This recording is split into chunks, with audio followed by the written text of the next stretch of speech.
지구상에 존재하는 수많은 종교와 신화 중에서 왜 유독 하나의 이야기가 수천 년 동안 인류 문명의 중심에 자리하고 있을까요?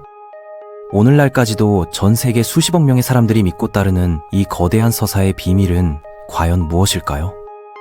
단순한 종교적 믿음을 넘어서 이 이야기가 담고 있는 인간 존재의 근본적 질문들과 그 해답을 함께 탐구해 보겠습니다. 창조의 신비로부터 시작된 이 장대한 여정을 따라가 보면 우선 절대적 존재가 무에서 유를 창조하는 순간을 마주하게 됩니다. 완전함 그 자체였던 창조주는 아무것도 필요로 하지 않았음에도 불구하고 우주를 만들어내셨죠. 이는 단순한 권능의 과시가 아니라 사랑과 관계에 대한 깊은 갈망의 표현이었던 것으로 해석됩니다. 처음 창조된 세계는 혼돈과 공허함으로 가득했어요. 그러나 창조주의 음성이 울려 퍼지자 빛이 어둠을 가르며 나타났고 이것이 질서와 아름다움의 시작이었습니다. 빛과 어둠이 분리되면서 시간의 개념이 도입되었고 하늘과 땅이 구분되면서 공간이 정립되었어요. 이어서 바다와 육지가 나뉘고 식물들이 대지를 덮으며 생명의 기반이 마련되었습니다. 그런데 이 창조의 절정에서 특별한 존재가 등장합니다. 바로 인간이었어요. 아담이라 불린 이 첫 번째 인간은 다른 모든 피조물과는 근본적으로 다른 특성을 부여받았습니다. 창조주의 형상을 따라 만들어진 그는 이성과 감정 그리고 자유의지를 소유하게 되었죠. 그러나 홀로 있는 것이 좋지 않다는 판단하에 그와 본질적으로는 같으면서도 다른 특성을 가진 동반자가 창조되었습니다. 이들에게는 에덴이라는 완벽한 환경이 제공되었고 그 안에는 두 그루의 특별한 나무가 있었어요. 생명나무는 영생을, 선악을 알게 하는 나무는 도덕적 지식을 상징했습니다. 창조주는 이들에게 생명나무의 열매는 허용하시면서도 선악을 알게 하는 나무의 열매만은 금하셨어요. 이는 단순한 금지가 아니라 창조주와 피조물 사이의 신뢰관계를 확인하는 시험이었습니다. 그런데 여기서 중요한 전환점이 발생해요. 교활한 존재가 뱀의 모습으로 나타나 인간을 유혹하기 시작한 것입니다. 이 존재는 창조주의 말씀을 의심하게 만들면서 금지된 열매를 먹어도 죽지 않을 것이며 오히려 창조주와 같이 될 수 있다고 속삭였어요. 결국 인간은 창조주보다는 유혹자의 말을 믿기로 선택했고 이로 인해 인류 역사상 가장 비극적인 사건이 벌어지게 됩니다. 이 선택의 결과는 즉각적이고도 파괴적이었습니다. 인간은 생명나무에 대한 접근권을 상실했고 죽음이라는 새로운 현실과 마주하게 되었어요. 더 중요한 것은 창조주와의 관계가 단절되면서 인간 존재의 근본적 목적이 훼손되었다는 점입니다. 그럼에도 불구하고 창조주는 즉시 심판을 내리지 않으시고 대신 희망의 메시지를 전하셨어요. 언젠가 인간의 후손 중에서 나올 자가 유혹자를 완전히 패배시킬 것이라는 약속이었습니다. 시간이 흐르면서 인간의 악함은 더욱 심화되었고 지구상에는 폭력과 부패가 만연하게 되었어요. 이러한 상황에서 창조주는 노아라는 한 사람을 주목하셨습니다. 그 역시 완전하지는 않았지만 창조주를 경외하며 의로운 삶을 살려고 노력하는 사람이었거든요. 창조주는 노아에게 거대한 방주를 건조하라고 명령하시고 곧 전 지구적 심판이 있을 것임을 알려주셨습니다. 홍수가 끝난 후 창조주는 무지개를 하늘에 두시며 다시는 물로 세상을 멸하지 않겠다는 언약을 세우셨어요. 이는 앞서 약속하신 구원자가 오실 때까지 세상을 보존하시겠다는 의미였습니다. 이제 창조주는 새로운 방법을 택하셨어요. 전 인류를 한꺼번에 다루는 대신 한 사람과 그의 후손들을 통해 구원의 역사를 펼쳐나가기로 하신 것입니다. 그 선택받은 인물이 바로 아브라함이었습니다. 아브라함은 갈대아 우르라는 우상 숭배가 만연한 도시에서 살고 있었어요. 그러나 창조주는 그를 부르셔서 고향을 떠나 약속하실 땅으로 가라고 명령하셨습니다. 동시에 그의 후손이 하늘의 별과 바다의 모래알처럼 무수히 많아질 것이며 그를 통해 온 세상이 복을 받게 될 것이라는 놀라운 약속을 주셨어요. 이 약속은 인간적으로 볼 때 불가능해 보였습니다. 아브라함과 그의 아내 사라는 이미 고령이었고 자녀를 낳을 수 있는 나이를 훨씬 넘어서 있었거든요. 그럼에도 불구하고 아브라함은 창조주의 말씀을 믿고 순종했어요. 이러한 믿음이 그를 의롭다고 인정받게 하는 근거가 되었습니다. 이삭의 아들 야곱은 더욱 복잡한 성격의 소유자였어요. 그는 형의 장자권을 속임수로 빼앗고 아버지를 속여 축복을 받는 등 여러 문제를 일으켰습니다. 하지만 밤새 창조주와 씨름한 후에는 이스라엘이라는 새로운 이름을 받게 되었고 그의 12아들이 이스라엘 민족의 조상이 되었어요. 이집트에 정착한 이스라엘 민족은 처음에는 환영받았지만 세월이 흐르면서 상황이 바뀌었습니다. 그들의 수가 급격히 증가하자 이집트인들은 위협을 느끼고 그들을 노예로 부리기 시작했어요. 수백 년간 지속된 이 고통스러운 시기는 창조주의 약속이 잊혀진 것처럼 보였습니다. 그러나 창조주는 그들의 신음소리를 들으셨고 모세라는 지도자를 준비하고 계셨어요. 불타는 떨기나무에서 창조주의 음성을 들은 모세는 이스라엘 백성을 이집트에서 이끌어내라는 사명을 받았습니다. 파라오는 이스라엘 백성을 보내주기를 완강히 거부했어요.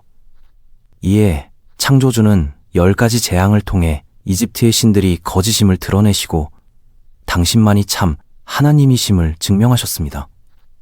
마지막 재앙은 가장 무서운 것이었어요.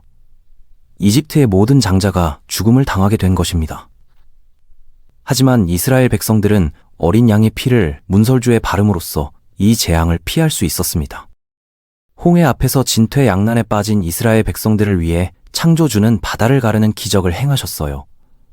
그들은 마른 땅으로 바다를 건넜지만 뒤쫓아온 이집트 군대는 물에 휩쓸려 전멸했습니다.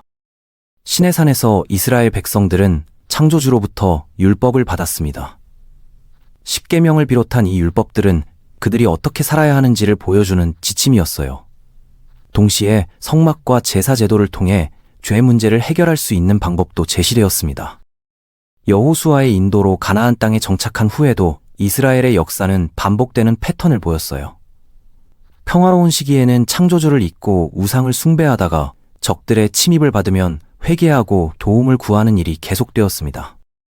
다윗은 하나님의 마음에 합한 사람으로 불렸지만 그 역시 완전하지 않았어요. 밧세바와의 간음 사건과 그녀의 남편 우리아를 죽인 일은 그의 인생의 큰 오점이 되었습니다. 그럼에도 불구하고 창조주는 다윗의 후손 중에서 영원한 왕이 나올 것이라고 약속하셨어요. 분열된 북이스라엘과 남유다는 각각 악한 왕들의 통치하에 더욱 타락해 갔습니다. 창조주는 수많은 선지자들을 보내어 회개를 촉구하셨지만 대부분의 경고는 무시당했어요. 결국 북이스라엘은 아시리아에, 남유다는 바벨론에 의해 멸망하고 백성들은 포로로 끌려가게 되었습니다. 그러나 이것이 끝은 아니었어요. 70년 후 페르시아와 왕 고레스는 유다 백성들이 고향으로 돌아가 성전을 재건할 수 있도록 허락했습니다. 이 시기에 선지자들은 앞으로 올 메시아에 대해 더욱 구체적으로 예언하기 시작했어요. 그는 베들레헴에서 태어날 것이고 고난을 받을 것이며 동시에 영원한 왕국을 세울 것이라고 했습니다. 마침내 그 약속된 때가 왔어요. 나사렛이라는 작은 마을의 한 처녀에게 천사가 나타나 놀라운 소식을 전했습니다. 그녀가 성령으로 잉태하여 하나님의 아들을 낳을 것이란 것이에요. 마리아는 이 불가능해 보이는 일을 믿음으로 받아들였습니다.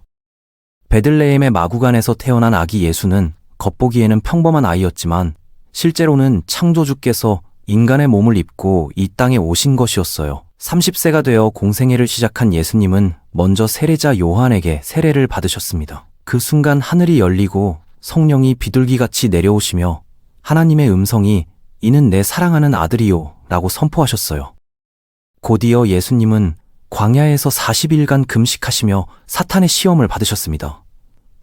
사탄은 온갖 방법으로 예수님을 유혹했지만 예수님은 하나님의 말씀으로 모든 시험을 물리치셨어요.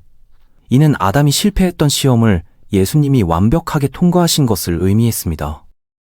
예수님의 사역은 하나님 나라의 복음을 전하는 것이었어요. 그분은 단순히 말씀만 하신 것이 아니라 병든 자를 고치고 귀신을 쫓아내며 죽은 자를 살리는 기적들을 행하셨습니다. 12명의 제자들을 선택하여 훈련시키시고 점점 더 많은 무리들이 예수님을 따르게 되었어요. 그러나 종교 지도자들은 예수님을 시기하고 적대시했습니다. 특히 예수님이 죄를 용서하고 안식일 규정을 새롭게 해석하시며 자신을 하나님과 동등하다고 주장하시는 것을 견딜 수 없어 했거든요. 예루살렘에 입성하실 때 백성들은 종려나무 가지를 흔들며 호산나를 외치며 왕으로 맞이했어요. 하지만 예수님의 왕국은 사람들이 기대한 정치적 왕국이 아니었습니다. 그분은 섬김을 받으러 온 것이 아니라 섬기러, 그리고 많은 사람의 대속물로 자신의 생명을 내어주러 오셨어요. 마지막 만찬에서 예수님은 제자들과 함께 떡과 포도주를 나누시며 이것이 자신의 몸과 피를 상징한다고 말씀하셨습니다. 체포되신 후 종교 지도자들과 로마 총독 빌라도 앞에서 재판을 받으시고 십자가형을 선고받으셨어요. 십자가 위에서 예수님은 인류의 모든 죄를 대신 짊어지시고 하나님의 진노를 받으셨습니다. 나의 하나님, 나의 하나님, 어찌하여 나를 버리셨나이까라는 절규는 죄 때문에 아버지와 분리되는 고통을 나타낸 것이었어요. 그리고 다 이루었다는 마지막 말씀과 함께 숨을 거두셨습니다. 그런데 죽음이 끝이 아니었어요. 사흘째 되는 날, 무덤을 찾아온 여인들은 빈 무덤을 발견했고 부활하신 예수님을 만났습니다.